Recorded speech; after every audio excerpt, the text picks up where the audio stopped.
Perkenalkan, nama saya Novita Margareta, NIM 2110417557.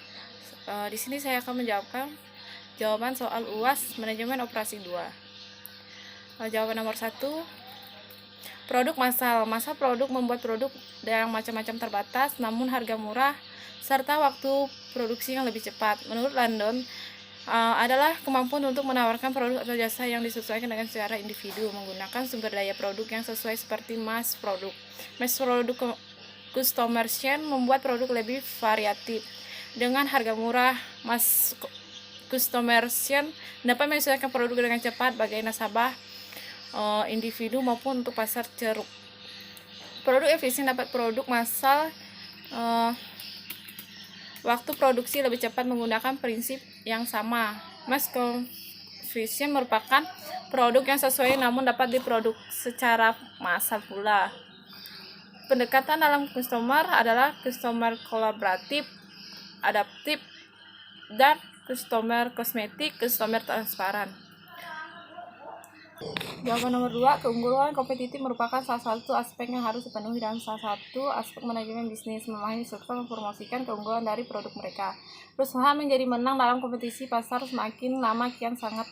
Keunggulan kompetitif atau disebut juga dengan competitive advantage merupakan salah satu aspek yang dapat membuat barang atau jasa yang merupakan produk dari perusahaan menjadi lebih utama, meskipun dalam istilah biasanya dipakai pada dunia bisnis. Strategi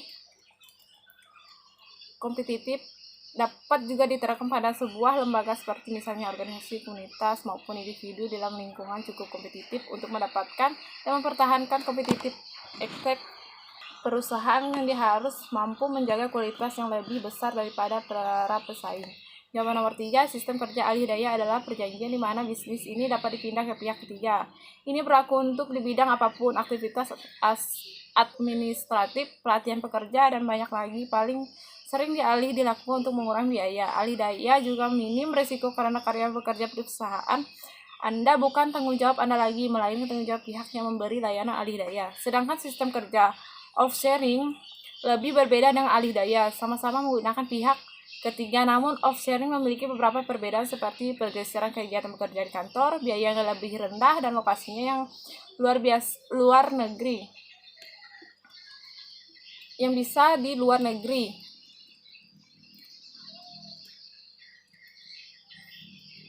Jawaban nomor 4. Refresh logistik adalah proses pemindahan suatu barang kepemilikan barang konsumen menuju distributor untuk memanfaatkan kembali kegunaan suatu barang, atau juga bisa karena barang tersebut rusak tidak sesuai permintaan. Logistik mengelola pergerakan dan dalam era kompetitif, perusahaan dengan standar kelas dunia mencurahkan perhatian pada pengelolaan effort logistik sebagai salah satu peningkatan keunggulan kompetitif perusahaan. Perusahaan seperti Aerox, Kodak, dan lain-lain telah berhasil menerapkan pengelolaan logistik keprihatinan atas konsumsi sumber daya. Isu-isu lingkungan lainnya telah mengakibatkan tercipta inisiatif pembangunan berkelanjutan. Inisiatif ini bertujuan untuk mencapai pertumbuhan ekonomi saat ini, menghabiskan sumber daya untuk generasi mendatang. Salah satu metode untuk mencapai pertumbuhan yang berkelanjutan adalah meningkatkan jumlah bahan. Perusahaan menerapkan refresh logistik mampu meningkatkan layanan pelanggan dan tingkat respon ke pelanggan, mengurangi dampak lingkungan dengan mengurangi limbah, yang meningkatkan tanggung jawab sosial perusahaan secara keseluruhan. Namun banyak perusahaan mengabaikan refresh logistik karena banyak perusahaan beranggapan bahwa refresh logistik adalah atau hanyalah beban, seharusnya tidak perlu menjadi atau terjadi. Misalnya sistem Kisco membuat keuntungan dari strategi refresh logistik yang dapat memberikan kontribusi untuk keuntungan finansial, lingkungan, dan sosial. Dalam era kompetisi, perusahaan dengan logistik kelas dunia telah mencurahkan perhatian mereka pada pengelolaan. Salah satu strategi meningkat keunggulan kompetitif perusahaan Aerox, Highlight, Kodak, dan lain sebagainya mengakibatkan tercipta inisiatif pembangunan berkelanjutan. Sekian jawaban UAS dari saya. Terima kasih.